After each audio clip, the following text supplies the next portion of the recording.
왜 미술 치료는 노인에게 좋을까요? 그림과 같은 예술 행위는 어떤 사람에게는 취미나 직업으로 여겨지지만 연구에 따르면 노인들의 정신적, 육체적 건강을 향상시키는데 귀중한 자원이 될 수 있는 것으로 나타났습니다. 미술치료사의 역할은 노인들이 다양한 미술 매체를 접하면서 자신의 심신의 불균형을 표현할 수 있도록 안내하는 역할을 할 수가 있겠죠.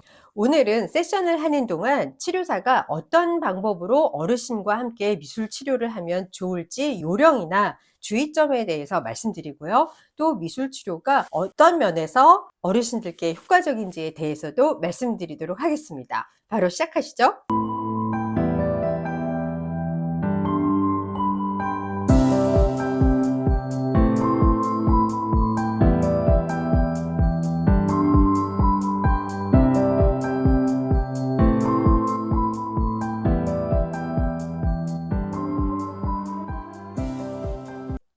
네, 제가 지난 영상에서 치매 어르신과 미술 치료를 하는 방법에 대해서 말씀드렸는데요. 일반 어르신들도 사실 거의 비슷합니다. 다만 작품에 대해서 이야기를 나누는 시간이 좀 더 길어지거나 구체적일 수 있겠죠. 여기서 미술치료사가 주의해야 할 점이 몇 가지가 있습니다. 먼저 첫 번째, 작품에 대해서 스스로 말씀을 잘 하시는 분들도 계시지만 그렇지 않은 분들도 계세요. 그럴 때는 미술치료사가 질문을 할 수가 있는데요. 이 그림을 그리실 때 어떤 기분을 느끼셨어요? 라든지 또 생각나는 것들이 있으실까요? 뭐 이런 정도의 질문은 좋겠죠. 왜 이것을 여기에 그리셨어요? 와 같은 왜로 시작하는 질문은 피하시는 게 좋습니다. 그 질문에 대해서 딱히 어르신이 대답할 말이 없으면 좌절감을 느끼기도 하고 때로는 무안할 수도 있어요. 그 이유에 대해서는 치료사가 찾아야 할 문제지 노인에게 직접 물어볼 질문은 아닌 거죠. 두 번째 주의하셔야 할 점은 집단인 경우 분명히 그 중에서는 표현 능력이 우수한 분들이 꼭 있습니다. 그럴 때 유독 그분만 칭찬을 한다든지 또는 적극적이신 분들도 계세요. 그런데 그분 옆에 유난히 오래 머문다든지 그분과 어떤 케미를 자랑하면서 웃는다든지 이런 것들은 없어야겠죠. 노인일수록 질투심은 더 많습니다. 똑같은 칭찬 그리고 비슷비슷한 시간을 분배해서 치료사가 옆에 다가가거나 말을 걸거나 하는 점들 매우 주의하셔야 할 점입니다. 세 번째, 미술치료사는 원래 내담자의 그림에는 손을 대지 않는 것이 원칙입니다. 하지만 어르신들의 경우는 조금 다릅니다.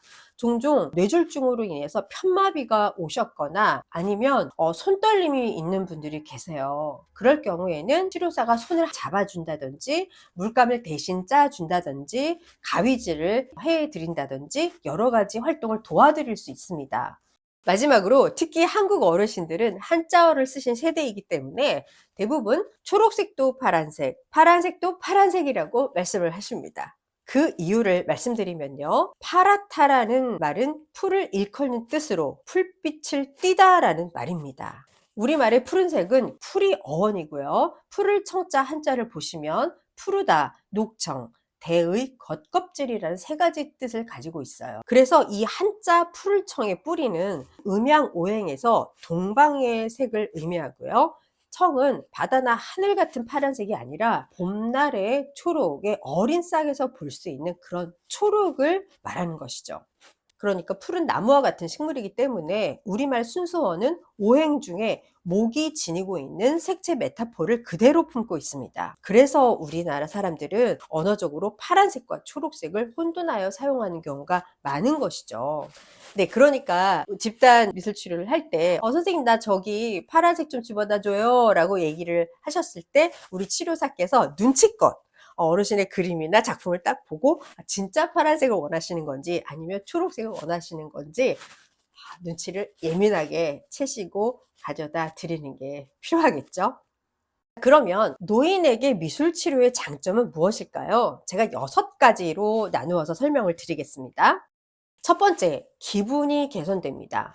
미술치료는 자유시간을 생산적인 일로 전환하는 데 도움이 되기 때문에 노인들에게 특히 도움이 됩니다. 연구에 따르면 어떤 종류의 창의적인 예술을 수행하는 노인은 외로움이나 우울증을 덜 경험하는 것으로 나타났습니다. 이 활동은 억압된 감정의 배출구를 제공함으로써 기분을 조금 향상시키는 데 도움이 되죠. 기분이라는 게 사실 일상생활을 거의 다 지배하는 우리의 컨디션에 많은 영향을 주기 때문에 매우 중요한 일이겠죠. 물감이나 파스넬과 같은 미술 매체를 사용해서 그림 그리기에 열중을 하시다 보면 긴장도 좀 풀리고요. 긍정적인 감정에 집중하는 데 도움이 될 수 있겠죠. 두 번째는 인지 기능의 향상입니다. 미술 치료는 노인들이 원하는 어떤 형태로든 예술을 만들도록 도전을 하는 데 도움이 되겠죠. 이 미술 치료가 또는 예술 활동이 뇌에 얼마나 도움이 되는지는 제가 지난 영상에서도 말씀드린 바 있죠. 그러면서 또 한 가지 기억력이 많이 향상이 돼요. 미술은 어떤 과거의 자신의 추억이나 사랑하는 사람과의 어떤 잊혀졌던 그런 추억을 다시 한번 기억을 되살리는 데도 큰 도움이 될 수가 있겠죠. 세 번째는 소근육 운동의 향상입니다. 그림을 그리거나 찰흙을 주무를 때 노인들의 손과 팔은 운동을 하게 됩니다. 미술 치료의 도움으로 사람들은 혈류를 개선하고 근육 조정을 개선하며 시간이 지남에 따라 조금씩 더 손재주도 늘게 될 수밖에 없겠죠. 네 번째의 장점은 통증이 완화된다는 점입니다. 어떻게 그림을 그린다고 내 통증이 약화되겠어? 라고 생각하시겠지만, 물론 그 병 자체를 낫게 할 수는 없겠죠. 하지만 많은 연구에서 미술치료는 노인들이 그 통증을 줄이는 것으로 나타났고요. 만성 통증이라든지 뭐 여러 가지 염증성 장애에는 분명히 도움이 되는 것으로 입증이 되었어요. 실제로 저도 미술치료를 많이 하면서 아이고 다리야, 아이고 허리야 이렇게 말씀을 많이 하셨던 분들이 저와 함께 미술치료하는 그 50분 동안은 정말 어떤 분도 아프다고 말씀하신 적은 없어요. 그만큼 활동에 집중하는 시간 동안은 잠시 그 통증이나 통증으로 인한 습관적인 언어의 내뱉음도 잊어버리게 되는 거죠. 다섯 번째는 더 많은 사회적 상호작용을 할 수 있다라는 점입니다. 미술치료는 사람들과 어울리기 위한 좋은 방법이 될 수 있습니다. 제가 지난 영상에서도 말씀드렸다시피 어르신들은 혼자 하는 개인 미술치료보다는 집단으로 같이 하는 것이 훨씬 더 좋다라고 말씀을 드렸는데요. 본인은 별로 말을 하고 싶지 않지만 사람들과 함께 어울리고 싶은 분들도 계세요. 비슷한 집단 활동을 하면서 작품에 대해서도 얘기할 수도 있고 같은 유대감을 형성하는 데 큰 도움이 될 수 있죠. 통계청에 따르면 우리나라의 1인 가구 중 가장 많은 비중을 차지하는 연령대는 바로 70세 이상의 노인들입니다. 이 비중은 앞으로도 더 늘어날 것으로 예상이 되는데요. 몸도 마음도 약해진 어르신들이 느껴야 할 외로움 그리고 사회와의 어떤 단절은 매우 심각한 상황이죠. 이럴 때 일주일에 한 번이라도 나오셔서 이렇게 다 같이 모여서 그림도 그리고 이야기도 하는 것들이 얼마나 그분들에게 도움이 될지 분명히 아실 거예요.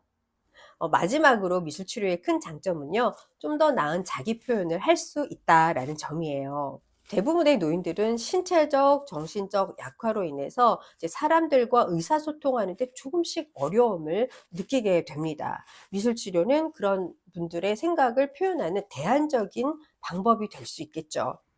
이러한 자기 표현 기술은 가족이라든지 간병인에게도 자기 자신을 좀 더 잘 표현할 수 있는데 도움이 될 수 있습니다.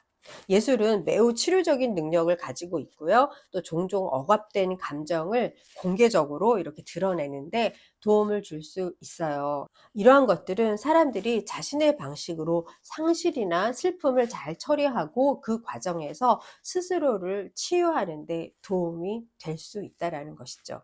네, 오늘 노인들을 위한 미술 치료에 대해서 말씀드렸는데요. 도움이 되셨으면 좋겠습니다. 시청해 주셔서 감사합니다.